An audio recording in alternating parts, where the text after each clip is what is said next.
जय विश्वपाद Paramhans परिव्राजकाचार्य अष्टोत्तर सतहृष्ट divine grace अभय चरणारविंद भक्ति वेदांत स्वामी शिव भगवान की जय। अनंत कोटि वैष्णव वृंद की जय। श्री श्री गुरुवयुरप्पन की जय। श्रील प्रभुपाद की जय। पिताय गौर प्रेमानंदे समवेत भक्त वृंद की जय।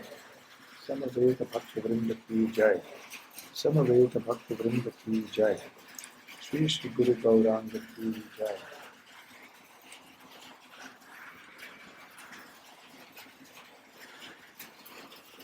ओम ज्ञानतिमिरान्धस्य ज्ञानाञ्जनशलाकया चक्षुरुन्मीलितं येन तस्मै श्रीगुरवे नमः। श्रीचैतन्यमनोभीष्टं स्थापितं येन भूतले स्वयं रूपकदा मह्यं ददाति स्वपदान्तिकम्। वन्देऽहं श्रीगुरुं श्रीयुतपदकमलं श्रीगुरुं वैष्णवांश्च श्रीरूपं साग्रजातं सहगण रघुनाथान्वितं तं सजीवं साद्वैतं सावधूतं परिजनसहितं कृष्णचैतन्यदेवं श्रीराधा कृष्णपादान् सहगण ललिता श्रीविशाखान्वितांश्च। नमो ओं विष्णुपादाय कृष्णप्रेष्ठाय भूतले श्रीमते भक्तिवेदान्त स्वामिन्निति नामिने। नमस्ते सारस्वते देवे गौरवाणी प्रचारिणे निर्विशेष शून्यवादी पाश्चात्य देशकारिणे। जय श्री कृष्ण चैतन्य प्रभु नित्यानंद श्री अद्वैत गदाधर श्रीवासादि गौर भक्त वृंद। हरे कृष्णा कृष्ण कृष्णा हरे हरे, हरे राम राम राम हरे हरे।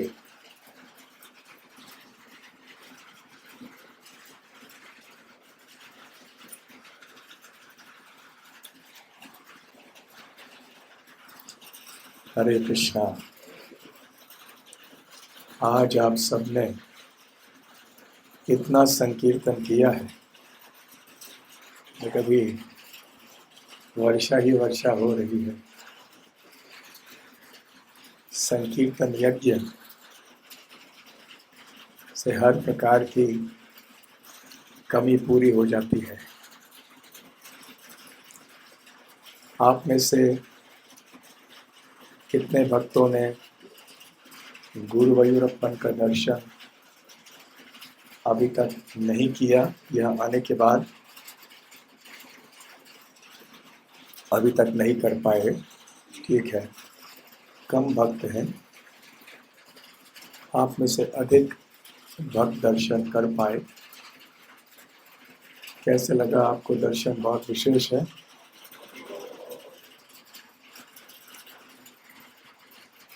यहाँ पे जैसे हर प्रवचन में मैं बताता हूँ, यहाँ की संस्कृति कितनी गहरी है।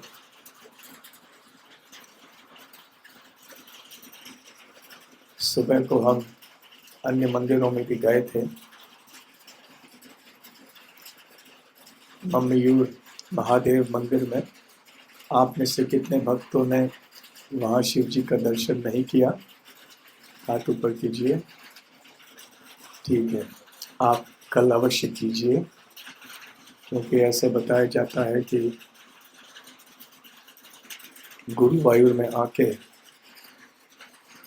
उनके दर्शन किए बिना नहीं जाना चाहिए।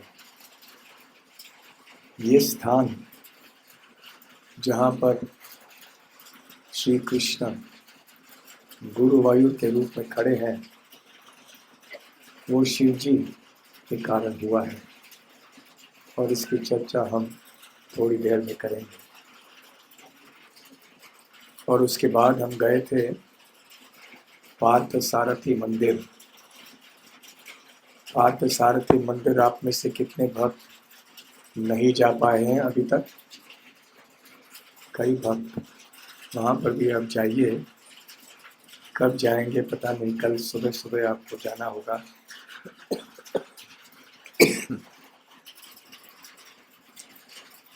ज़्यादा दूर नहीं है यहाँ से। वहाँ भी आप देखेंगे किस तरह की संस्कृति है। और लौटते वक्त हम एक वट वृक्ष के पास भी गए और हमने प्रदक्षिणा की उस पेड़ की और प्रणाम भी किया। आप में से कितने भक्त उस समय थे जब हम वहाँ गए थे? तो बहुत कम भक्त थे। तो और कोई भक्त गए वहाँ पर? उस पेड़ को देखा आपने? नहीं। तो आप जो साथ में आए थे, आपने सोचा होगा कि ये पेड़ की विशेषता क्या है, यहाँ सब लोग दंडवत क्यों कर रहे हैं। तो इसकी कथा भी संक्षेप में आज ही मैं बताऊंगा। कल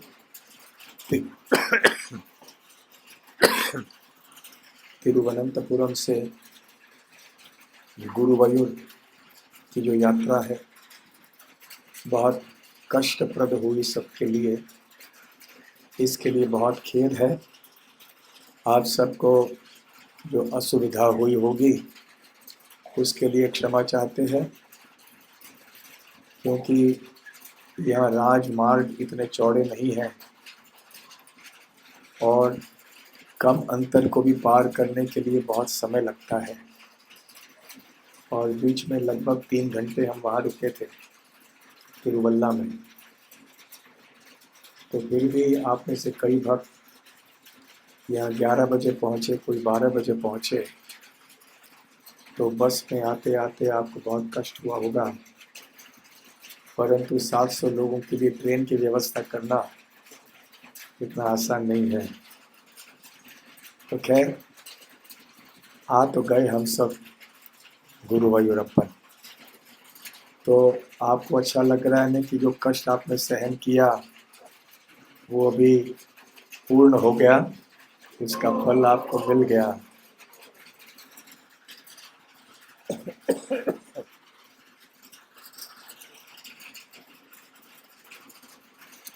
केरला में भी श्री कृष्ण के बहुत भक्त हैं और इतिहास में भी बहुत बड़े भक्त हुए हैं, जिनका आज भी चर्चा करेंगे थोड़ी बहुत, और कल सुबह भी हो सके तो करेंगे। एक तमिल भाषी भक्त मुझे बता रहे थे कि जब वो हरे कृष्णा आंदोलन से जुड़े, कृष्ण भक्ति से जुड़े, तो उनके पिताजी खुश नहीं थे। वो कहने लगे कि आप उत्तर भारतीयों के भगवान को पूछते हो, हम दक्षिण भारत में हमारे भगवान अलग है। और वो स्वयं बताने लगे कि मैंने पिताजी को बताया ये दक्षिण भारत के भगवान, उत्तर भारत के भगवान, ये भेद कहाँ से आ गया। ये समझने में हमारे भगवान मुरुगन है। तो मुरुगन कौन है? कार्तिकेय। कार्तिकेय कौन है? शिव जी के पुत्र हैं। और आपके देवता कौन है? बोले गणेश। गणेश जी भी कौन है? शिव जी के पुत्र। तो ये शिव परिवार ही है। दक्षिण भारत में भी अवश्य आपको सुब्रमण्य या कार्तिकेय या स्कंद के मंदिर मिलेंगे, यहाँ उनके उपासक भी मिलेंगे। साथ साथ गणेश जी की कई मंदिर और मूर्तियाँ हैं। शिव जी के बहुत महत्वपूर्ण तीर्थ स्थान हैं। दुर्गा देवी के विविध रूपों में अनेक मंदिर और तीर्थ स्थान हैं। और उत्तर भारत में भी यही है। शिव परिवार के संबंध में ही ये सारे तीर्थ स्थान सब जगह भारत में फैले हुए हैं। तो अज्ञान के कारण ये सारी भ्रांतियाँ, गलतफहमियाँ लोगों के मन में होती हैं कि ये सब उत्तर भारतीय भगवान है, तो भगवान वैसे न उत्तर भारत के हैं न दक्षिण भारत के, बल्कि भगवान भारत के भी नहीं है। भगवान तो वैकुंठ के हैं। कृपा करके वो यहाँ पर भारत में प्रकट हुए हैं और भारत को उन्होंने अपना बना लिया। वैसे संपूर्ण सृष्टि उन्हीं की है।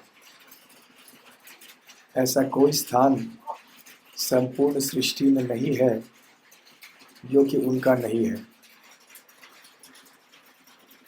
इससे हम ये देख सकते हैं कि सारे सनातन धर्म के जितने भी विविध रूप हैं, पूजनीय देवगण आदि हैं, आराध्य हैं, सारे भारत में पूजे जाते हैं। इसलिए आपको याद होगा तिरुचिरापल्ली में एक प्रवचन में मैं कह रहा था कि आज जो भारतवर्ष है या भारतवर्ष के नाम से जाना जाता है, वो स्थान राजनीतिक दृष्टि से कई इसके परिवर्तन हुए हैं। इसकी सीमाएं बदलते रही हैं। कई राजा आए, राज्य आए और मिट गए, नए राज्य बन गए और ये सब होता रहा। परंतु जो एक धार्मिक सभ्यता है, आध्यात्मिक सभ्यता है, वो इस भारत भूमि को जोड़ के रखती है। इसलिए आप देखेंगे कन्याकुमारी या कहीं भी उत्तर भारत के कितने लोग आते हैं। हम लोग जब कन्याकुमारी मंदिर में दर्शन के लिए खड़े थे कतार में, तो हमारे बिल्कुल सामने ही राजस्थान से दो परिवार थे, दो दंपति थे, बहुत बूढ़े, बिल्कुल गांव के रहने वाले। उनकी वेशभूषा से ये पता चलता था, उनकी धोती, कुर्ता, पगड़ी और इनकी जो भाषा थी आपस में जो बोल रहे थे। वो कतार में ऐसे बीच में आ गए, हमने कुछ कहा नहीं, इतनी दूर से आए हैं, थोड़ा आने दो, कोई बात नहीं। तो मैंने देख के फिर उनसे बात की, कहाँ से आए, राजस्थान से आए ना, हाँ जयपुर के पास सुने कोई गांव का नाम कहा। तो वो कहने लगे कि हम जितने भी शक्तिपीठ हैं भारत में, उनमें हम घूम रहे हैं।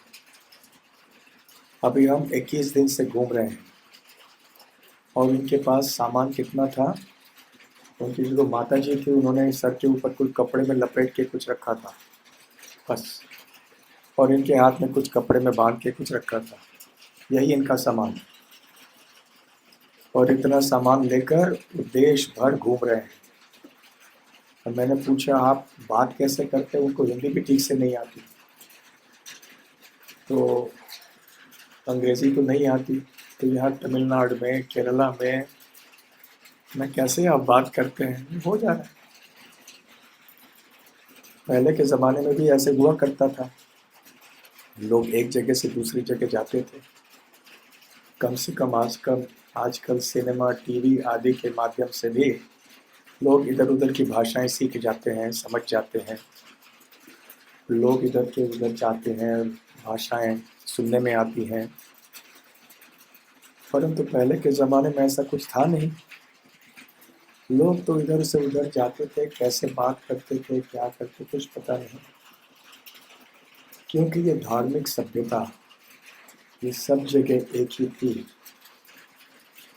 और यही धार्मिक सभ्यता है जिसने कि इस भारतवंश को अभी तक बचा के रखा है।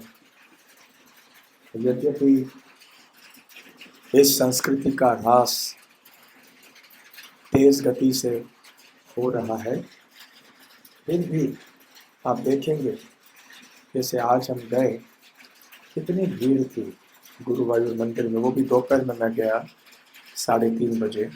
इतनी भीड़, प्रातः काल में जाइए, बहुत बड़ी भीड़। रात में जाइए भीड़, चाहे साम्यवादी सरकार हो, मार्क्सवादी सरकार, लेकिन लोगों के धार्मिकता को दबा के क्षीण नहीं कर सकते। प्रभुपाद जी कहा करते थे कि रूस में जब साम्यवादी सरकार थी, कम्युनिस्ट पार्टी रूस में, सोवियत यूनियन, तो वहाँ की सरकार ने बहुत प्रयास किया धर्म को हटाने के लिए समाज में से, परंतु प्रभुपाद कहने लगे वो सफल नहीं हो पाए। उन्होंने बहुत कुछ किया और उनके पास शक्ति बहुत थी, परंतु वो सफल नहीं हुए। और इसलिए जब सोवियत यूनियन नाम का देश, जब साम्यवादी सरकार गिर पड़ा, तो तुरंत पहले का जो धर्म था वहाँ पे वो फिर से उभर आया। उनके जो गिरजा घर आदि हैं वो सब फिर से बहुत बड़े पैमाने पे फैल गए। तो यहाँ पर भी हम देखते हैं कि कितने लोग आ रहे हैं, कैसे आप सबको दबा के रखोगे कि आपको नहीं जाना। जैसे मैं उस दिन बता रहा था, इनको धर्म नहीं चाहिए, परंतु धार्मिक संस्थाओं से जो धन आता है वो चाहिए। तो हम जब जा रहे थे सुबह को संकीर्तन करते हुए, तो दो पुलिस के अधिकारियों ने हम सबको रोक दिया और कहा कि आप अंदर, मतलब मंदिर के अंदर नहीं जा रहे थे, मंदिर के प्रांगण में बाहर थे हम। मंदिर के प्रांगण के अंदर भी हमने प्रवेश नहीं किया था।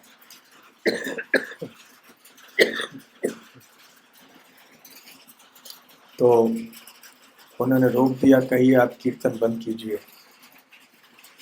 तो हमारे साथ में यहाँ के एक स्थानिक भक्त थे, Radhakant Prabhu. Radhakant Prabhu, are you here?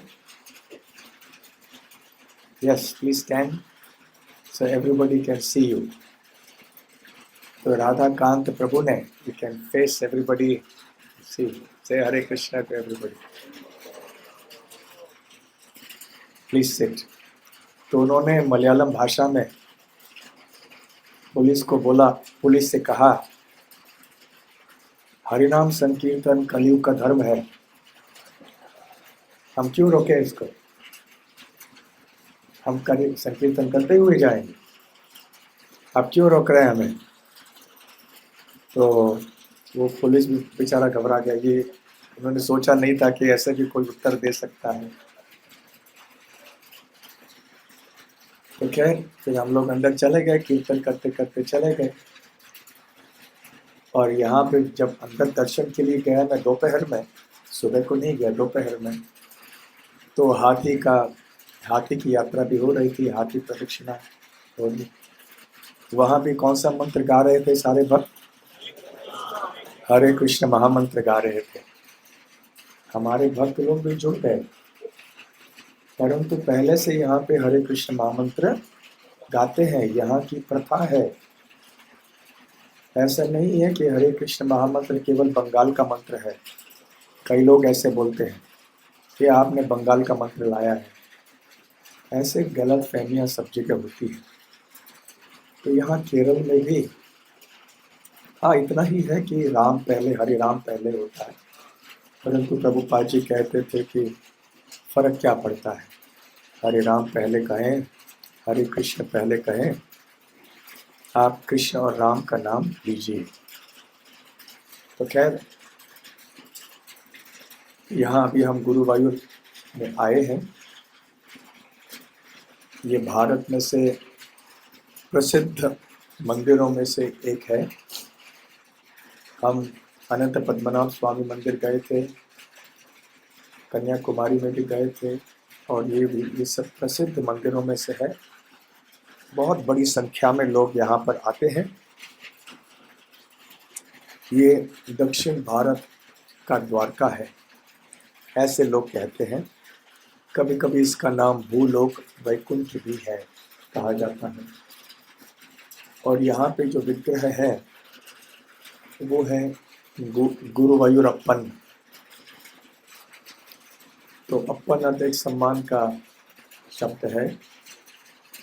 और जैसे तिरुपति में आप जाएंगे तो लोग श्रद्धा से नारे लगाते हैं ना, गोविंदा, वेंकटरमना गोविंदा, ऐसे कहते हैं ना लोग।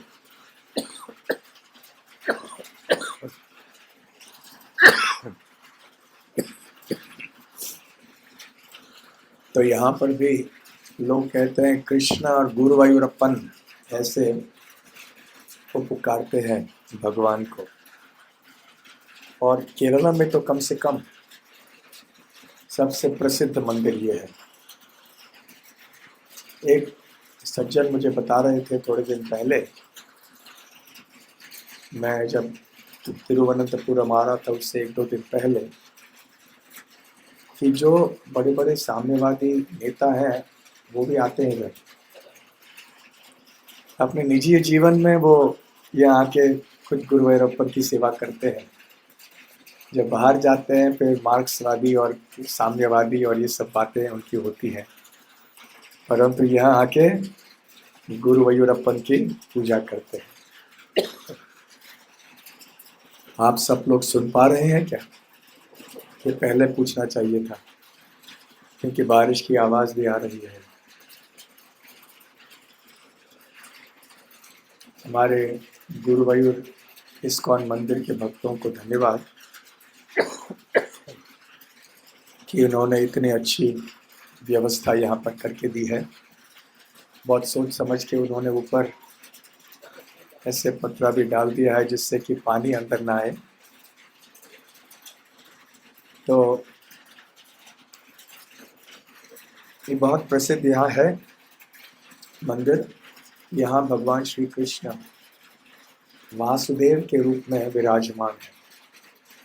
वासुदेव अर्थात वसुदेव के पुत्र, द्वारका के चतुर्भुज रूप में है, शंख चक्र गदा पद्म धारण किए हुए।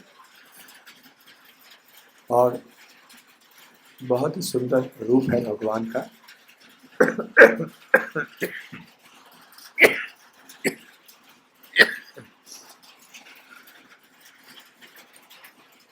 यहाँ पे कई विवाह होते हैं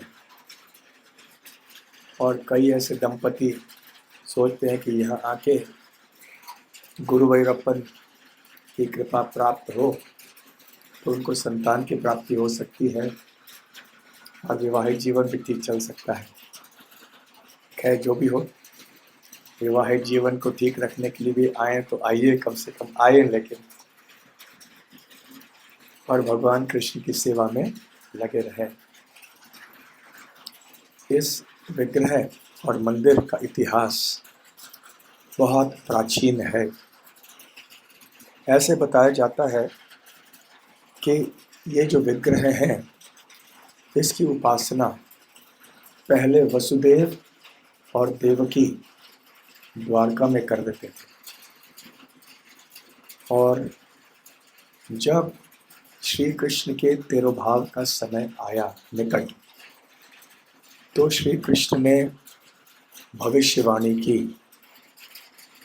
उद्धव से, ये उद्धव 7 दिन में यहाँ प्रलय होगा, बाढ़ आएगा, समुद्र का जल बढ़ के संपूर्ण द्वारका को डुबा देगा।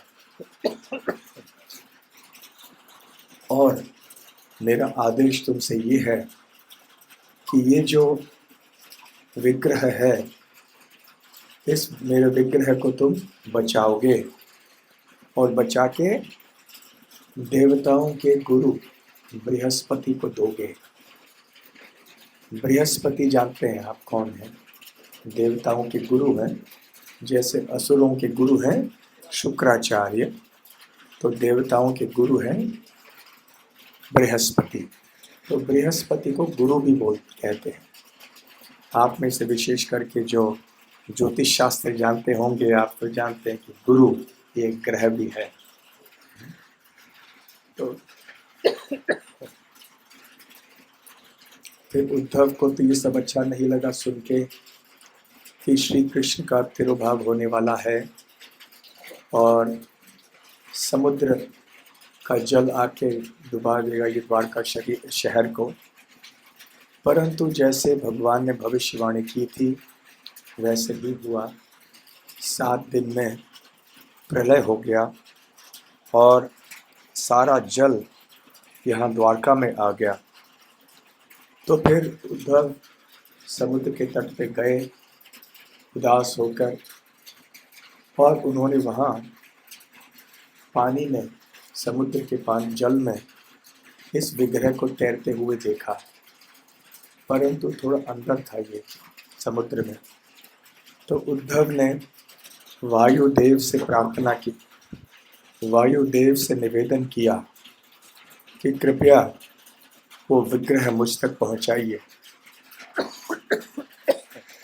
तो फिर वायुदेव ने उद्धव की बात मानी और वो विग्रह उद्धव के हाथ में आई और उद्धव जी उस विग्रह को हाथ में लिए तट पे खड़े थे।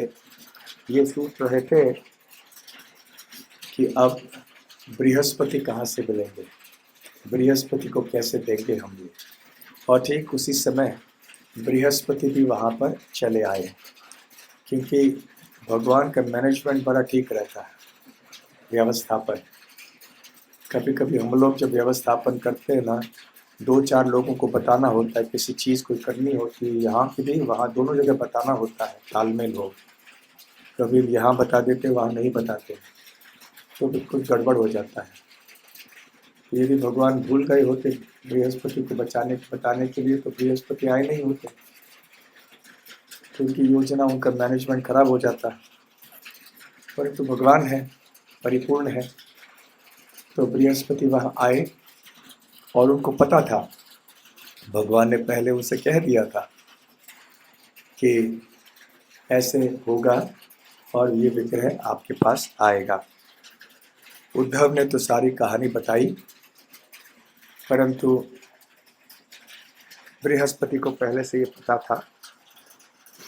और फिर उन्होंने इस विग्रह को लिया और सोचा कि किसी विशेष स्थान में इनको प्रस्थापित करना चाहिए और प्राण प्रतिष्ठा करनी चाहिए। और बृहस्पति ने सोचा कि जब ये आदेश मिला है तो आगे भी आदेश मिलेंगे कि प्राण प्रतिष्ठा कहाँ करनी है, किस स्थान में मंदिर बनवाना है, ये भी सब इन सारे रहस्यों का खुलासा हो जाएगा। तो फिर बृहस्पति ने वायुदेव से कहा कि कृपया मुझे आप ले जाइए। वहाँ कोई एयर इंडिया या किसी एयरलाइन कंपनी की आवश्यकता नहीं थी। ऊपर फ्लाइट में वायुदेव स्वयं उनको उठाकर फ्लाइट में ले गए आसानी से। और वैसे भी बृहस्पति स्वर्गलोक से आए थे, तो फिर उठा के गए। सारे भारत में यहाँ वहाँ घूम रहे थे, कुछ ऐसे खोज में कि वो आदर्श स्थान कौन सा होगा जहाँ ये वासुदेव की मूर्ति की स्थापना की जा सके। और काफ़ी घूमते वो सोच रहे थे कब वो प्रेरणा आएगी, कब वो आदेश आएगा कि यहीं पे भगवान का विग्रह स्थापित होना चाहिए।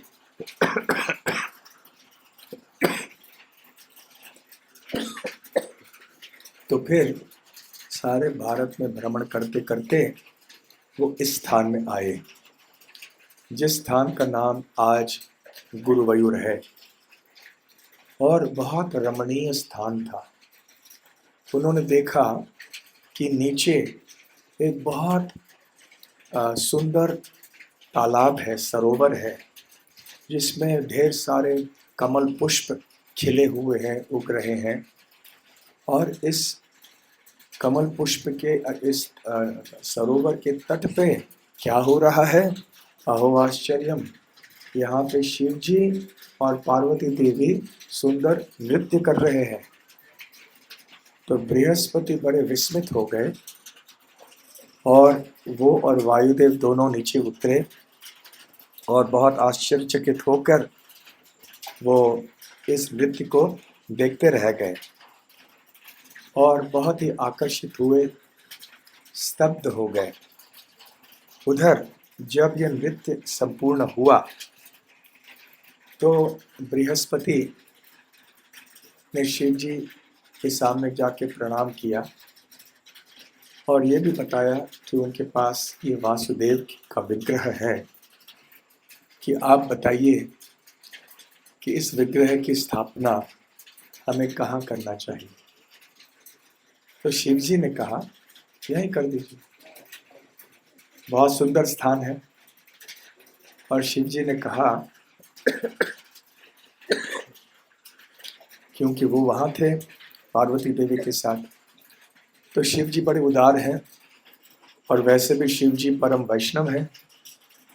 तो शिव जी ने कहा कि हम दोनों अर्थात वो और पार्वती देवी, हम इस सरोवर के उस ओर चले, दूसरे तट पे चले जाएंगे, आप यहाँ पे इस विग्रह की स्थापना करना। तो इस तरह से वहाँ जहाँ शिव जी पहले थे वहाँ पे इस मंदिर की स्थापना हुई है। अब जहाँ मंदिर है वहाँ, तो उस सरोवर का नाम था रुद्र तीर्थ। अब वो पुराना मूल प्राचीन रुद्र तीर्थ नहीं रहा, अब एक पुष्करणी है यहाँ पर, लेकिन वो उस समय की पुष्करणी नहीं है। ये कब बनाई गई मुझे पता नहीं है। When was this made, this पुष्करणी? Any idea? हाँ, ओके। तो खैर ये तो मूल पुष्करणी नहीं है।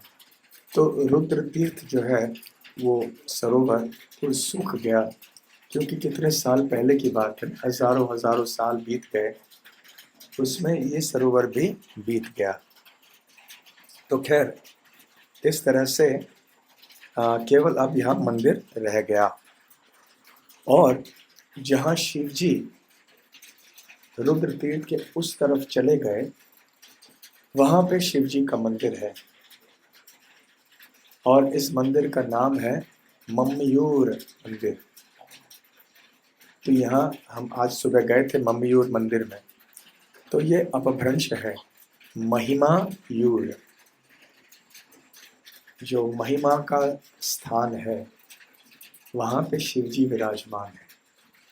आप पूछेंगे कि यहाँ पे शिव जी पार्वती देवी के साथ नृत्य कर रहे थे, परंतु वहाँ जब हम मम्मयूर मंदिर में गए तो दर्शन किनका किया?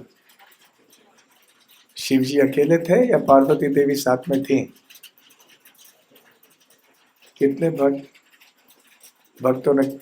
भक्त कहते हैं कि पार्वती देवी साथ में थी? कोई नहीं। और जो पार्वती देवी साथ में नहीं थी, हाँ ये सही है, तो पार्वती देवी ने कहा नहीं मैं यहीं रहूंगी, आप वहाँ रहो। तो शिव जी का मंदिर वहाँ है और यहाँ पर गुरुवायूर मंदिर में भगवान गुरुवायूरप्पन का जो मूल मंदिर है उसके बाद बहुत छोटे छोटे अन्य मंदिर हैं। तो उनमें से एक मंदिर भगवती देवी या दुर्गा देवी या पार्वती देवी का है मंदिर। तो अभी तक मम्मयूर से बहुत पास नहीं है, इसीलिए तो पति पत्नी दोनों साथ में ही हैं, ऐसे समझ के चल सकते हैं।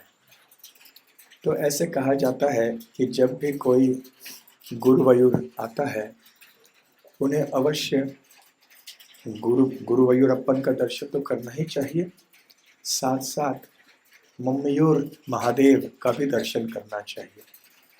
इसलिए पहले मैं वहाँ जाना चाहता था गुरुवायूर का दर्शन करने के पहले, इसलिए हम लोग पहले वहाँ गए, उनसे अनुमति ली उनसे आशीर्वाद की याचना की और फिर घूमते घूमते आए और दोपहर को फिर गुरुवायूरप्पन का दर्शन किया। साथ साथ में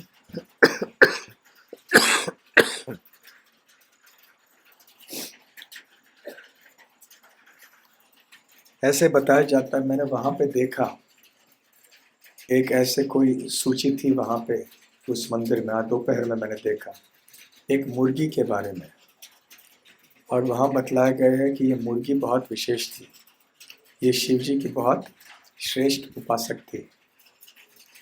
और मुर्गी वो प्रतिदिन आती थी मंदिर में, बल्कि वहीं रहती थी और सदैव शिव जी के सामने एकाग्र चित्त से दर्शन करती थी। जैसे अन्य या साधारण मुर्गियाँ क्या खाते हैं, यहाँ से कीड़े खाते हैं, वहाँ कुछ खाते हैं, ये खाते हैं, ये मुर्गी वैसे नहीं थी। ये मुर्गी केवल जो उनका महाप्रसाद है वो लेती थी और उसी से रहती थी, यहाँ वहाँ अपना समय बर्बाद नहीं करती थी। और जो वहाँ के भक्तों ने सोचा कि इसको बचा के रखना चाहिए, क्योंकि बहुत सारे कुत्ते बिल्लियाँ वगैरह रहती हैं, हो सके कुछ हानि पहुँचाए इस मुर्गी को, परंतु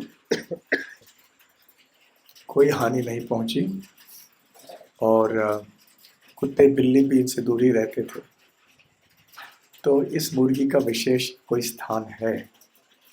और कोई बात वहाँ पे कही उन्होंने कि कोई कलरीपयट्टू का कोई स्थान था जहाँ राजा ने व्यवस्था की थी सैनिकों को कलरीपयट्टू के प्रशिक्षण के लिए, पर वहाँ उस कलरीपयट्टू के स्थान का संबंध इस मुर्गी का क्या था मुझे पता नहीं, क्योंकि वहाँ ठीक से बताया गया नहीं था। तो यदि आप में से कोई यहाँ के स्थानिक भक्तों को पता है, मैंने पूछा एक तो भक्तों को, उनको भी पता नहीं था। तो मुर्गी कथा भी अच्छी है यदि भगवान के भक्तों से संबंधित है। तो फिर मुझे एक भक्त पूछ रहे थे, और हाँ, वो मुर्गी जो है उसने प्राण भी त्याग दिए, ऐसे ही शिव जी के सामने ही देखते हुए मुर्गी ने प्राण त्याग दिए। यहाँ भी गुरुवायूरप्पन मंदिर में कल सुबह हम चर्चा करेंगे ऐसे एक विशेष भक्त के जो हाथी के शरीर में थे, केशवन नाम था, और केशवन भी कैसे सेवा भाव में था वो भी हम सुनेंगे कल। तो ऐसे बहुत सारे उदाहरण हैं।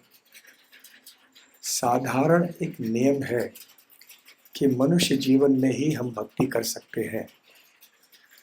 आपको याद होगा कि श्रील प्रभुपाद जी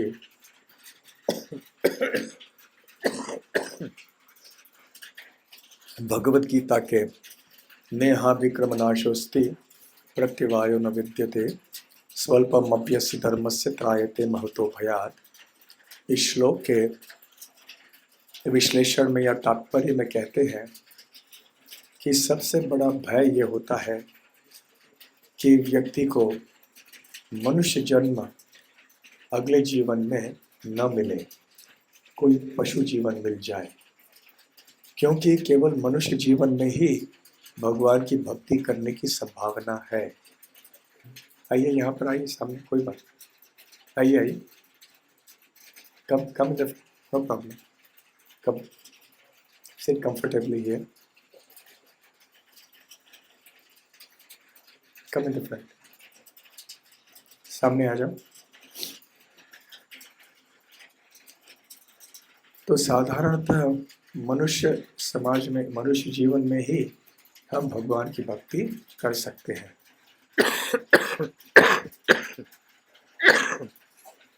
परंतु कभी कभी ऐसे बहुत ही अद्भुत और विशेष उदाहरण भी पाए जाते हैं, और हर धाम में आप देखेंगे ऐसे उदाहरण।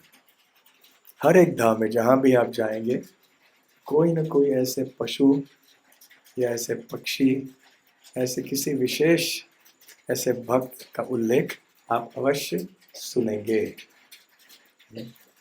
तो इसका प्रमाण ये है, इसका सबूत इसका शिक्षण ये है कि भगवान की कृपा किसी अन्य कानून से श्रेष्ठ है। यदि भगवान किसी पशु के ऊपर भी कृपा करना चाहें तो इस पशु को भी उनके धाम में ले जा सकते हैं, परंतु हाँ, वो पशु या वो पक्षी पहले अपने जीवन भक्ति कर रहे होंगे, कुछ गड़बड़ किया होगा, इसलिए फिर अभी जानवर का शरीर मिल गया, परंतु वो स्मरण था पिछले जन्म का, जैसे जड़ भरत को हुआ था। जब मृग का शरीर प्राप्त हुआ तो पिछले जन्म का स्मरण हुआ। हो सकता है ये मुर्गी के साथ भी ऐसे कुछ हुआ होगा, और परंतु मुर्गी दूसरे मुर्गियों की तरह नहीं थी। जैसे जड़ भरत जो अगले जन्म में मृग बने, हिरण बने, दूसरे हिरणों की तरह नहीं थी, हमेशा साधुओं के आश्रम में जाके ही वो रहती थी। तो ऐसे अद्भुत उदाहरण दिखाई पड़ते हैं। तो यहाँ के जो हाथी हैं, हम आशा करते हैं कि इनका देखभाल करुणा से हो रहा होगा और कोई क्रूरता नहीं होगी, उनके ऊपर नहीं हो रही होगी, परंतु ये कितने भाग्यशाली हाथी भी हैं कि ये भगवान की सेवा कर रहे हैं। हमने ऐसे पढ़ा था कि यहाँ 65 हाथी हैं, कोई बता रहे थे 37, जो भी है, अनेक हाथी हैं, हाथीशाला भी यहाँ पर है, परंतु शायद वहाँ जाने के लिए समय नहीं मिलेगा। तो खैर, ये हुई मम्मयूर की बात। तो यहाँ पर जब शिव जी ने आदेश दिया कि यहाँ पर मंदिर की स्थापना की जाए, गुरुवायूर की, वासुदेव की, तो फिर बृहस्पति और वायु उनके सहयोग से विग्रह यहाँ पर आए थे। तो उन्होंने विश्वकर्मा को बुलाया। विश्वकर्मा देवताओं के स्थापति हैं, वास्तुकला में प्रवीण हैं। तो उन्होंने शीघ्र ही एक सुंदर मंदिर की स्थापना कर ली यहाँ पर, और यह मंदिर में ऐसे उन्होंने योजना बनाई कि वसंत विषु के दिवस पर प्रातः काल में जब सूर्य के किरण पड़ते हैं, सीधे वो गर्भगृह में भगवान के चरण कमलों में पड़ते हैं। तो ऐसे विशेष योजना है। तो विषु क्या है आपको पता है? अंग्रेजी में इक्विनॉक्स कहते हैं, विषुव, संस्कृत में विषुव कहते हैं और इसको संक्षिप्त में विषु कहते हैं। तो इक्विनॉक्स अंग्रेजी में, इसका मतलब है जब दिन और रात की अवधि बिल्कुल एक जितनी होती है। साधारणतः जब ग्रीष्म ऋतु होती है, गर्मी के दिन होते हैं, तो दिन की लंबाई अधिक होती है, रात की लंबाई कम। जब शीतकाल आता है, ठंडी का समय होता है, तो फिर उस समय रात लंबे होते हैं और दिन की अवधि कम होती है। परंतु वसंत ऋतु में और शरद ऋतु में ये दो ये दो दिन होते हैं जिनमें दिन और रात की अवधि बिल्कुल समान होती है। मार्च के 21 तारीख को लगभग और सितंबर के भी 21-22 तारीख लगभग।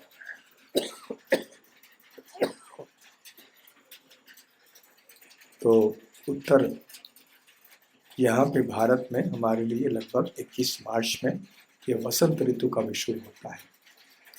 तो अभी हमारे लिए तो बहुत दूर है। आप में से यहाँ से कोई स्थानिक भक्त हैं? आपने ये कभी देखा है ऐसे? Any of the local devotees of Guruvayur, those who are living here, have you seen this? The sun rays falling on the lotus feet of Guruvayurappan on the day of the spring equinox. No? March 21st, you all should go. First thing in the morning. Before sunrise and take darshan. तो कितने बुद्धिमान हैं विश्वकर्मा, उन्होंने ये तो कर दिया। और फिर ये नाम इस विग्रह का रखा गया गुरु वायुर। गुरु और वायु के पीछे, गुरु अर्थात बृहस्पति, वायु अर्थात वायुदेव। तो इनके कारण भगवान का विग्रह यहाँ पर आया। और उर अर्थात स्थान, तो गुरु वायु उर, तो गुरुवायूर पूरा नाम हो गया। तो गुरुवायूर ये स्थान का नाम है। और यहाँ प्यार से अपन कहते हैं, तो गुरुवायूर अपन, ये वासुदेव का नाम यहाँ पे है। ये एक संक्षिप्त इतिहास है। अभी आजकल लोग गुरुवायूर कहते हैं, गुरुवायूरपुरा ऐसे भी नाम रखा जाता था पहले। अभी आप सब ने अवश्य राजा परीक्षित की कथा श्रीमद् भागवत में सुनी है। और आप सबको अवश्य पता है कि राजा परीक्षित को एक शाप मिला था कि उस 7 दिन में उनकी मृत्यु होनी है। और एक तक्षक, एक नाग आएगा जो दस देगा महाराज परीक्षित को, और जिससे कि महाराज की मृत्यु होगी। तो राजा परीक्षित ने अपना सर्वस्व छोड़ दिया, अपने पुत्र जनमेजय को राजगद्दी पर बिठाया और वो गंगा के तट पर आए तपस्या करने के लिए। और वहाँ पर समाचार फैल गया कि यहाँ बहुत अद्भुत घटना होने वाली है, राजा परीक्षित अपने प्राण त्यागने वाले हैं, कुछ तो होगा। क्योंकि राजा परीक्षित कोई साधारण व्यक्ति नहीं थे। तो उन्होंने जो गलती की उसके पीछे अवश्य कोई रहस्य था, ये सबको पता था। राजा परीक्षित इतने महान भक्त हैं, वो कैसे किसी ऋषि का अपमान कर सकते हैं। तो सारे लोग, ऋषिगण जो है ब्रह्मांड के अलग अलग स्थानों से आए, शुकदेव गोस्वामी आए, 7 दिन भागवत कथा हुई। और भागवत कथा 7 दिन में समाप्त कर ली। और उसके बाद शुकदेव गोस्वामी उठे, चले गए। शुकदेव गोस्वामी का काम हो गया। उन्होंने परीक्षित महाराज को भागवत सुनाया और उनको पता था कि इनकी मृत्यु होने वाली है। तो वहाँ बैठ के हाय हाय करके क्या लाभ, अरे महाराज चले गए चले गए। उन्होंने इतना ज्ञान दिया है ना कि तुम तो शरीर नहीं हो, आत्मा हो। तो वैसे भी राजा परीक्षित कृष्ण के पास चले जाने वाले हैं। वृंदावन के लीला वगैरह सुन के विशेष रूप से वो तो अभी भगवान के धाम में जाएंगे, ये तो निश्चित बात थी। तो शुकदेव गोस्वामी ने सोचा कि मुझे यह है कि कोई लाभ नहीं, तो वो अपने काम से निकल पड़े, भ्रमण करते रहे। उधर राजा परीक्षित ने कहा कि अभी प्रतीक्षा करनी है मुझे तक्षक सर्प की। तक्षक सांप आया, उसने डस दिया, राजा परीक्षित की मृत्यु हो गई।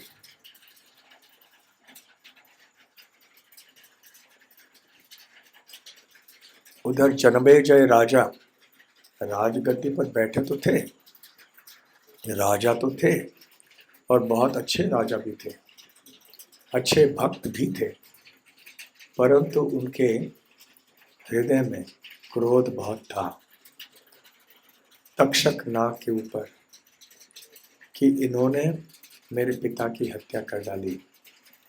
तो इतना गुस्सा था उनके हृदय में कि उन्होंने एक विशाल सर्प यज्ञ का आयोजन किया।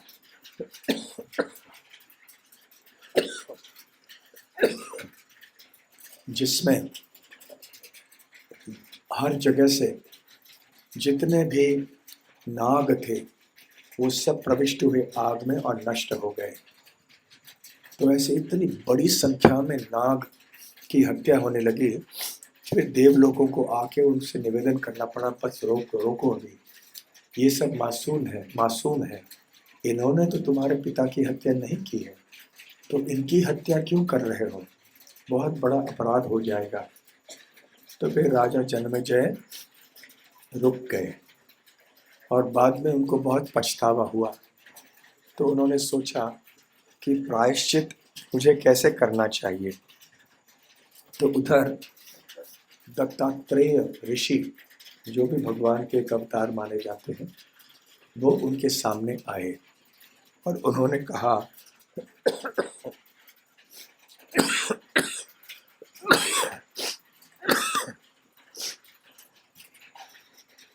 कि हे राजन, आपको नागों के प्रति इतना अपराध करने के फलस्वरूप ये कुष्ठ रोग हुआ है, लेप्रोसी, जिससे आप इस समय बहुत पीड़ित हैं और इसके लिए आपको कोई उपाय नहीं मिल रहा है। तो मेरा सुझाव ये है कि गुरुवायूरप्पन का आश्रय आप स्वीकार कर लो और आपके इस समस्या का समाधान हो जाएगा। याद रखिए कि परीक्षित महाराज से पहले ही श्री कृष्ण का तिरोभाव हो चुका था, इसलिए यहाँ विग्रह की स्थापना हो चुकी थी। तो गुरुवायूरप्पन यहाँ पे विराजमान थे उस समय। तो राजा परीक्षित के पुत्र जन्मेजय से दत्तात्रेय ऋषि ने कहा, वहां जाके गुरुवायूरप्पन की कृपा याचना करो। और यहाँ पर फिर जन्मेजय जानना चाहते थे गुरुवायूरप्पन की महिमा, कि मुझे कुछ बताइए गुरुवायूरप्पन के बारे में, ताकि मेरी श्रद्धा और बढ़े और मैं पूरे हृदय से वहाँ जाके तपस्या कर सकूं और उनकी सेवा कर सकूं। तो फिर दत्तात्रेय ऋषि ने नारद पुराण की एक कथा बताई।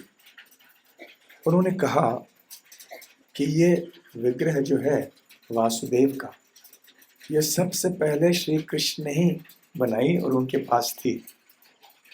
और ब्रह्मा जी के दिन में पाद्मकल्प, ब्रह्मा जी के हर एक दिन को कल्प कहते हैं। ब्रह्मकल्प, पद्मकल्प, वराहकल्प, ऐसे अलग अलग नाम हैं। तो उन्होंने कहा कि पद्मकल्प के प्रारंभ में श्री कृष्ण ने ये विग्रह ब्रह्मा जी को दी थी। क्यों? क्योंकि पद्मकल्प प्रारंभिक कल्प है और इसमें ब्रह्मा जी भूल जाते हैं ना, रात को सोने के बाद उठते हैं, वो भूल जाते हैं कि अभी क्या करना चाहिए, आगे सृजन का कार्य कैसे संभालना चाहिए। तो उन्हें भी कृपा की आवश्यकता होती है। तो फिर भगवान कृष्ण ने ब्रह्मा जी को ये विग्रह दी, कहा कि इनकी सेवा करो और आपको मार्गदर्शन प्राप्त हो जाएगा कि सृष्टि की रचना कैसे होनी है और आपको क्या करना है। तो फिर ब्रह्मा जी ने इस विग्रह की सेवा की और सृष्टि का सृजन करने के कार्य में वो सफल हो पाए। उधर आगे वराह कल्प आया। वराह कल्प में सुतपा और प्रश्नि, ये दंपति बहुत इच्छुक थे कि उनका एक पुत्र हो। सुतपा और प्रश्नि के बारे में हम सब ने श्रीमद् भागवतम के दशम स्कंद में भी पढ़ा है और उससे पहले भी, केवल दशम स्कंद में नहीं, पहले भी श्रीमद् भागवत में इनका उल्लेख पाया जाता है।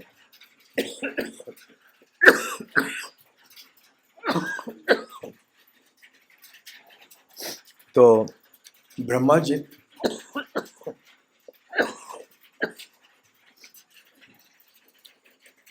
जी से सुतपा और प्रश्न प्रार्थना कर रहे थे। तो ब्रह्मा जी प्रकट हुए उनके सामने और उन्होंने कहा, भगवान ने स्वयं यह विग्रह मुझे दिया था, तो इस विग्रह को आप ले लो, आप इनकी सेवा करो और आपकी इच्छा पूर्ण हो जाएगी। तो फिर सुतपा और प्रश्नि ने यह विग्रह लिया और जैसे उन्होंने विग्रह काफ़ी समय तक किया, फिर भगवान उनके सामने प्रकट हुए। वैसे तो थे विग्रह के रूप में, और उन्होंने पूछा कि क्या वरदान चाहिए आपको। उन्होंने कहा कि आप स्वयं हमारे पुत्र बन जाइए। तो भगवान कृष्ण ने कहा तथास्तु। तो भगवान कृष्ण स्वयं सुतपा और प्रश्नि के पुत्र बन गए और उनका नाम हुआ प्रश्नि गर्भ। प्रश्नि गर्भ श्रीमद् भागवतम में किन के सामने प्रकट हुए? ध्रुव महाराज। जो ध्रुव महाराज की कथा हम पढ़ते हैं भागवतम में, वहाँ पे ये वर्णन है, भगवान विष्णु उनके सामने प्रकट होते हैं। तो वो है प्रश्नि गर्भ, वो भगवान का रूप जो कि सुतपा और प्रश्नि से प्रकट हुए थे। और इसके बाद भगवान श्री कृष्ण 3 बार ऐसे प्रकट हुए सुतपा और प्रश्नि से। वही सुतपा और प्रश्नि आगे चल के बने अदिति और कश्यप, और उस समय उनके पुत्र बने वामन देव। उसके बाद वही सुतपा और प्रश्न द्वापर युग में बने देवकी, वसुदेव और देवकी, और उनके पुत्र हुए वासुदेव। और ऐसे बताया जाता है कि जब भगवान ऐसे 3 माता पिताओं का आश्रय लेकर प्रकट हुए तो वो विग्रह भी प्रति जन्म में उनके साथ में था। तो फिर अदिति कश्यप ने भी की उपासना, फिर वसुदेव देवकी ने भी की। और इस तरह से जब द्वारका में श्री कृष्ण निवास करते थे तो देवकी और वसुदेव भी थी वहाँ पे, और उन्होंने 100 वर्षों तक इस विग्रह की सेवा की। तो ये सारा वर्णन जब राजा जन्मेजय ने सुना कि गुरुवायूरप्पन प्रकट कैसे हुए, इतना प्राचीन इतिहास इसका, तो वो बहुत प्रभावित हुए और सीधे यहाँ पर चले आए। ऐसे बताया जाता है कि वो 4 महीने रहे यहाँ पर, कड़ी तपस्या की, भगवान की सेवा की, उनका कुष्ठ रोग दूर हो गया और फिर बहुत हर्षित होकर, उत्साहित होकर वो अपने राज्य को वापस चले गए अपने सारे कर्तव्यों का पालन करने के लिए। वो तो विश्व सम्राट थे, बहुत सेवा थी उनके लिए।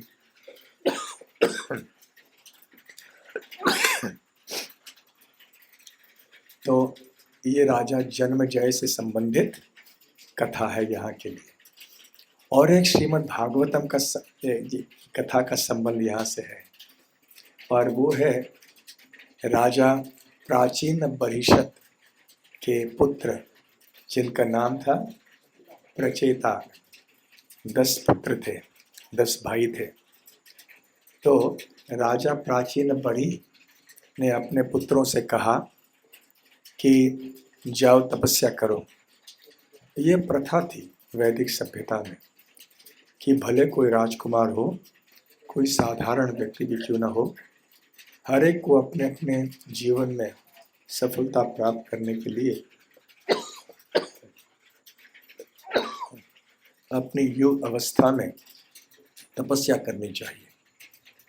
ऐसा नहीं है कि कोई राजकुमार है, बहुत धनी परिवार से हैं, तो वो केवल ऐश करेंगे अपने राजमहल में बैठ के। नहीं, राजमहल में पाले पोसे जो राजकुमार थे उनको भी जाना पड़ता था वन में, और कंदमूल आदि के ऊपर जीना पड़ता था। तो ये तो बहुत प्राचीन युग की बात है। तो वो इसी स्थान में आए, राजा प्राचीन बड़े के पुत्र। और उस समय ये किसी पूर्व युग की बात है, तो यहाँ पर गुरुवायूरप्पन प्रकट नहीं हुए थे उस समय।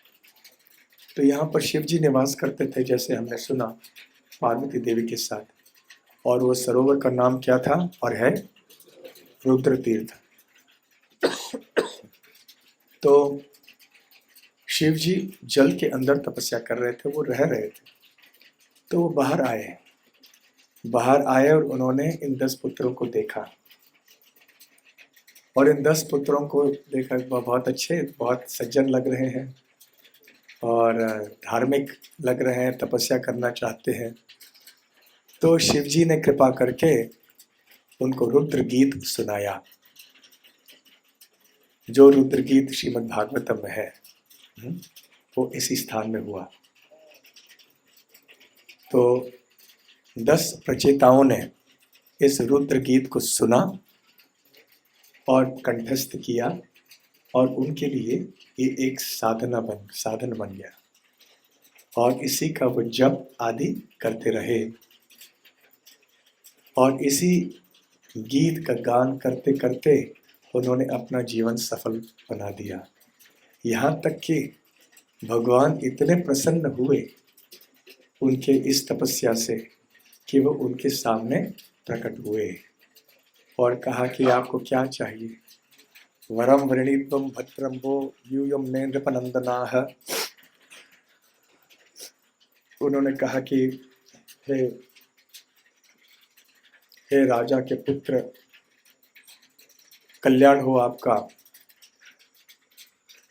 भद्रम वो मतलब आपका कल्याण हो। वरम प्रणीतम, कोई वर जो है वो मांग लो मुझसे। और सौहार्देना पृथक धर्म तुष्टो हम सौहृदेन वः। आपके न केवल तपस्या से मैं प्रसन्न हूँ, परंतु आपके सौहार्द को देखकर मैं उससे भी अधिक प्रसन्न हूँ। सौहार्देना पृथक धर्माः, आप सब एक ही धर्म में लगे रहे। ऐसा नहीं कि एक भगवान की उपासना कर रहे हैं, कोई किसी और की कर रहे हैं, कोई तीसरा कोई और की कर रहा है, सब अपने अपने मन गढ़ंत ढंग से कोई उपासना कर रहे हैं। ऐसा नहीं, आप सारे केवल मेरी उपासना कर रहे थे, जो कि श्रेष्ठ धर्म है। जैसे भगवद गीता में श्री कृष्ण ने कहा है, सर्वधर्मान परित्यज्य माम एकम शरणम व्रज। तो माम एकम शरणम व्रज ये सर्वोच्च धर्म है, और ये प्रचेतागण भी इसी सर्वोच्च धर्म का पालन कर रहे थे, पहली बात। परंतु इससे अधिक सौहार्देना, उनका जो उनके बीच में सौहार्द था, मैत्री की भावना थी।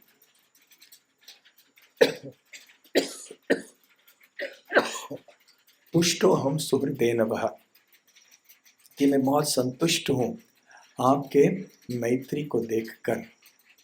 दूसरे शब्दों में हमारे लिए बातों बात में जब प्रसंग आया ही है, तो संक्षेप में ये बताएं, हम भले कितनी भी तपस्या क्यों न कर रहे हों भक्ति में, 64 माला जप कर रहे हों, हम और भी बहुत कुछ सेवाएं कर रहे हों, दिन रात मेहनत कर रहे हों, परंतु यदि हम भक्तों के साथ मैत्री की भावना से नहीं रहेंगे, तो फिर हमारी सेवा से, हमारी भक्ति से, तपस्या से भगवान उतने प्रसन्न नहीं होंगे। तो यदि कोई व्यक्ति तपस्या करता है, ठीक है, जप आदि करता है, भले उतना नहीं जितना दूसरा व्यक्ति करता हो, लेकिन हृदय से करता है, और ये सारी साधना करते करते भक्तों के साथ बहुत मैत्री की भावना बनाए रखता है, तो भगवान इससे बहुत संतुष्ट होते हैं, क्योंकि हम सब भगवान के लिए बच्चों के समान हैं। किसी परिवार में जब कई बच्चे होते हैं, तो बच्चे घर में आपस में लड़ाई झगड़ा करते हैं, तो माता पिता के लिए सरदर्द बन जाता है। लेकिन बच्चे सारे एक दूसरे के साथ प्रेम से रहते होंगे, तो माता पिता भी कितने प्रसन्न रहते हैं। बल्कि बच्चे इतने समझदार होने लगते हैं कि वो माता पिता के सरदर्द को दूर करते हैं, उनके और जो भी कष्ट हैं उनको भी वो स्वीकार कर लेते हैं। तो इसलिए वास्तविक भक्त वो है जो भगवान के सरदर्द को दूर करे, ऐसे प्रभुपाद जी कहते हैं। तो उस भगवान का सरदर्द कैसे दूर होगा? भगवान के सरदर्द अनेक कारणों से है। एक कारण तो ये है कि किसी के पास कृष्ण भावनामृत नहीं है, तो प्रचार करना है, सबको कृष्ण भक्ति पहुंचानी है, ये तो है ही। साथ साथ भगवान को सरदर्द इसलिए भी होता है कि चलो प्रचार करके भक्त बन रहे हैं, परंतु परस्पर मतभेद झगड़े हो रहे हैं भक्तों के बीच में, तो भगवान सोचते हैं ये भी ठीक नहीं है। तो इसलिए यदि हम सब भक्त समाज में एकजुट होकर भगवान को और भगवान के प्रतिनिधियों को, गुरु परंपरा को, वैष्णव समाज को प्रसन्न करने के लिए प्रयास करेंगे, मैत्री और सौहार्द के भावना से आपस में रहेंगे, तो हमारा जीवन सफल हो जाएगा, व्यक्तिगत रूप से और सामूहिक रूप से भी। ये बहुत महत्वपूर्ण बात है, विशेष करके जब कोई व्यवस्थापन की बात आती है, कोई बातें करनी होती है, नहीं भी होती है, तो मतभेद होते हैं भक्तों में। तो हमें थोड़ा सावधान रहना चाहिए कि किस तरह से हम अन्य भक्तों से बर्ताव करें। हमें प्रचेताओं की कथा याद रखनी चाहिए कि भगवान क्यों उनके ऊपर इतने प्रसन्न हुए थे। तो ये महत्वपूर्ण लीला यहीं पर हुई, बहुत पास में। देखिए हम कितने भाग्यशाली हैं कि ऐसे प्राचीन स्थान में हम आज आ पाए हैं। और जब पहली बार मैंने इन लीलाओं के बारे में पढ़ा कि मुझे भी आश्चर्य हुआ कि श्रीमद् भागवतम के कितने सारी लीलाओं से इस स्थान का संबंध है। तो खैर यहाँ बहुत महत्वपूर्ण उत्सव आदि होते हैं और थोड़ी देर में हम आज रात को देखने वाले हैं बहुत उत्सव, दो उत्सव। एक तो 9 के बाद भगवान के उत्सव मूर्ति को हाथी के ऊपर सवार किया जाता है और हाथी फिर घूमते हैं, हाथी चलती है, हाथी की यात्रा होती है, तो वो हम देख पाएंगे। आगे वाद्य बजाते बजाते कई लोग जाते हैं, पीछे हरे कृष्ण महामंत्र गाते गाते यहाँ के स्थानिक लोग गाते हैं और अवश्य हम सब भी जुड़ जाएंगे उसमें।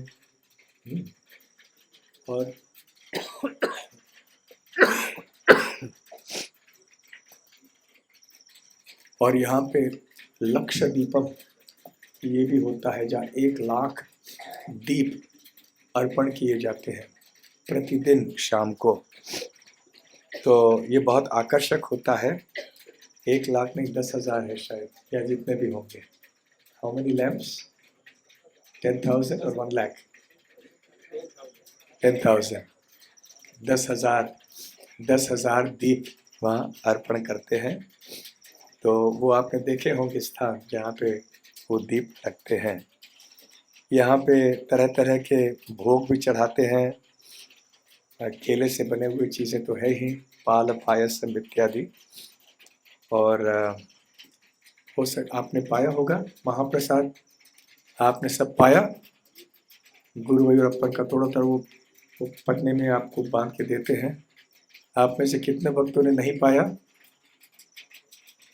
जिन्होंने नहीं पाया कल सुबह तक या आज देखिए, शायद आज मिल जाएगा।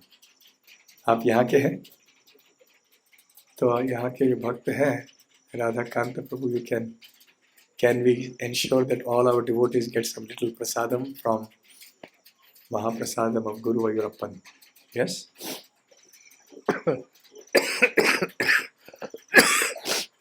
यहाँ पे उपासना प्रातः काल 3 बजे से प्रारंभ होती है, निर्माल्य दर्शन, उसके बाद अभिषेक दर्शन इत्यादि।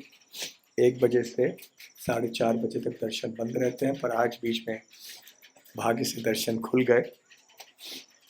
और दिन भर यहाँ सेवा होती है। यहाँ के पुजारियों के लिए कोई सांस लेने के लिए समय नहीं है, दिन भर कुछ न कुछ होता है, न केवल पुजारियों के लिए बल्कि जो दर्शनार्थी होते हैं उनके लिए भी कोई समय नहीं है।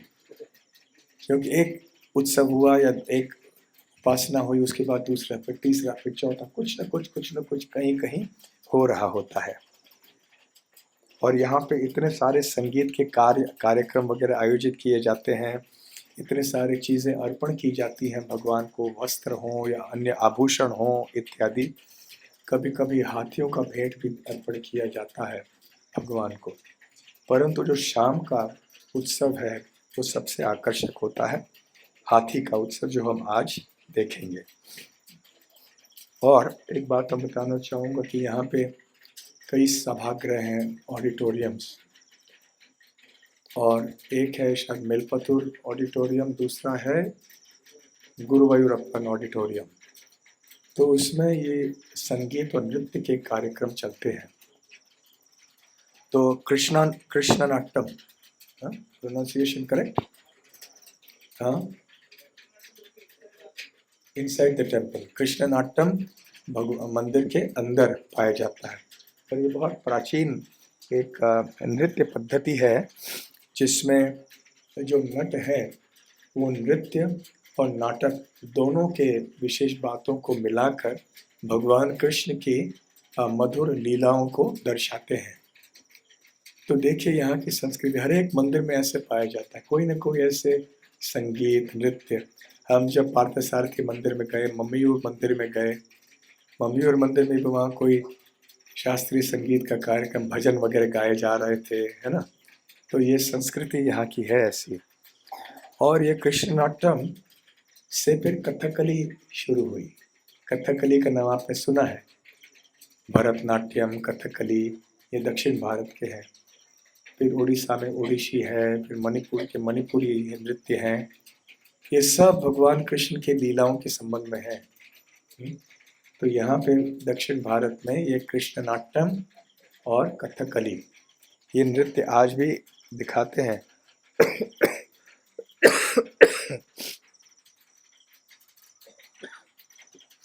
तो ये लगभग 700-800 साल पहले से ही चल रहा होगा मेरे ख्याल से। तो यहाँ के जो राजा थे उन्होंने ये शुरू किया था, मानदेव वर्मा उनका नाम था। और फिर आगे चल के कृष्ण नाट्यम का परिवर्तन कथकली में हुआ। अब ये दोनों कृष्ण नाट्यम और कथकली नृत्य भी किए जाते हैं। Will we be able to see any of these anytime?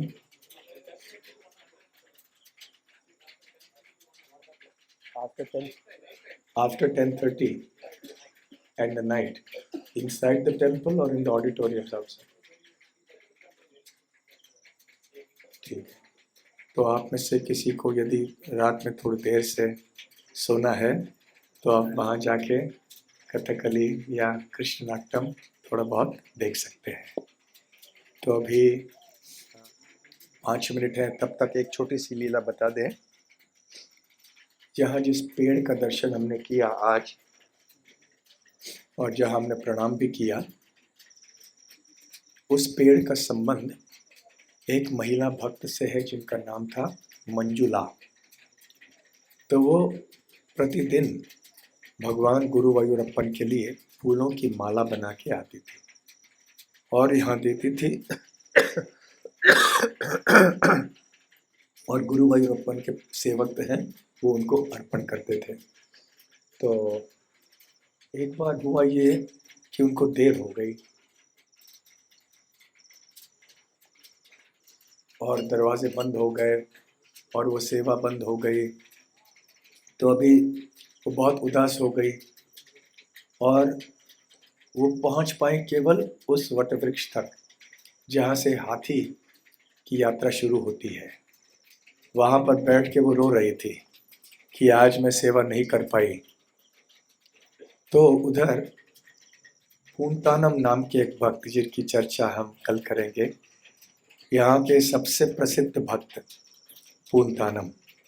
वैसे मेलपतुर नारायण भट्टतिरी भी है, परंतु इनसे अधिक पूंतानम की महिमा है जिसके बारे में कल चर्चा करेंगे। तो पूंतानम यहाँ से लौट के दर्शन आदि समाप्त हो गया था। समाप्त होने के बाद वो जा रहे थे वापस, तो रास्ते में देखा कि ये महिला जो इतनी सुंदर सेवा करती है बैठ के रो रही है। तो पूछा क्या बात है? तो मंजुला ने कहा कि ऐसी समस्या है, आज देर हो गई मुझे और आज मैं फूल अर्पण नहीं कर पाई, फूल माला। तो करुणा हुई पूंतानम को, तो उन्होंने कहा कोई बात नहीं, देखो गुरुवायूरप्पन श्री कृष्ण है, सर्वस्व उनकी उपस्थिति है।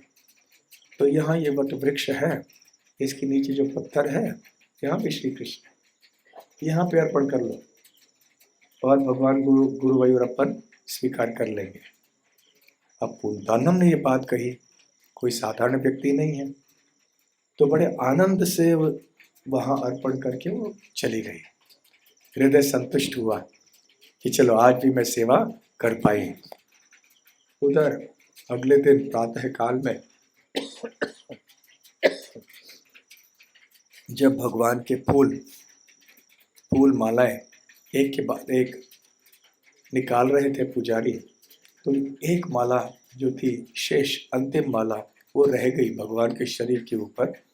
और जितना भी प्रयास क्यों न करें, जो पुजारी लोग थे वो उस फूल माला को निकाल नहीं पाए।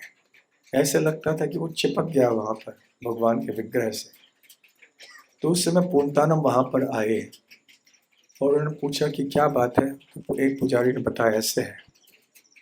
फिर पुजारी को पूर्णतानम को अचानक स्मरण आया, अरे ये तो मंजुला का हार होगा, फूलों की माला हो। तो जैसे उन्होंने वैसा कह दिया, तुरंत वो माला निकल आई भगवान के शरीर से। और इसके बाद सारे पुजारी मिलकर उस वट वृक्ष के पास गए, उन्होंने प्रणाम किया और वो भी आज एक तीर्थ स्थान बन जाता है। और हम इससे भी बहुत कुछ सीख सकते हैं कि कैसे हमें पीछे पीछे रह के सेवा करने से भी हम हमारे जीवन को सफल बना सकते हैं। ऐसे आवश्यक नहीं है कि हमें केवल सबके सामने होना है, धुआंधार प्रवचन देना है, और या तो सामने से कुछ करना है, बड़ी बातें करनी है, बड़ी चीज़ें करनी है भगवान के लिए। ठीक है, अच्छी बातें हैं ये भी आवश्यक होती है, किसी न किसी को तो करना ही होता है, नहीं तो आंदोलन का कार्य कैसे चलेगा। परंतु जो भक्त पीछे रह के भी हृदय से अपनी सेवा कर रहे हैं वो कोई कम नहीं है। उनका जीवन भी उतना ही सफल है जितना कि अन्य भक्तों का है। अपनी अपनी योग्यता, अपनी अपनी परिस्थिति के अनुसार हमें जितना हमसे हो सके उतना हमें करना है। यदि हमारा हृदय हमने सेवा में लगाया हुआ है तो फिर भगवान की दृष्टि से हमारी सेवा उत्तम श्रेणी की है। तो इसलिए मंजुला की सेवा को भी से हम ये सीख सकते हैं कि हमें ये नहीं सोचना चाहिए कि हम पुजारी बन जाएंगे, देखो हमें लाभ मिल रहा है कितना प्रत्यक्ष सेवा करके भगवान का। परंतु मंजुला तो दूर कभी सामने भी नहीं आती थी, तो ये भाग्य हो गया। तो ये बहुत सीखने लायक चीज़ें हैं। तो ये लीलाएं सब अवश्य हैं, परंतु लीलाओं से सीखने लायक भी बहुत बातें हैं। तो आप में से जो आज वहाँ उस पेड़ को नहीं देख पाए, यदि समय मिले तो कल जाइए, नहीं हो पाए तो कोई बात नहीं, मम्मी और महादेव का दर्शन भी कीजिए। यदि ठीक है नहीं हो पाया तो यह हमारे आज भक्त लोग बता रहे थे, राधा कांत प्रभु ना, कि वहाँ पार्वती देवी का जो मंदिर है, भगवती मंदिर प्रांगण में, मंदिर के प्रांगण में गुरुवायूरप्पन में, वहाँ खड़े होकर हमने यदि ममयूर मंदिर की ओर देखा तो ऐसे माना जाता है कि हम वहाँ पर गए हैं। परंतु ये शॉर्टकट है। देखिए, अगर आपको समय मिले तो जाइए, वहीं पे शिव जी को नमन कीजिए, आपका आशीर्वाद दीजिए ताकि हम अच्छे भक्त बन जाएं। हरे कृष्णा। तो सूचनाएं। हरे कृष्णा। श्री गुरुवायूरप्पन की जय, श्री गुरुवायूर धाम की जय, श्रील प्रभुपाद की जय। गौर प्रेमानंदे। हरे कृष्णा।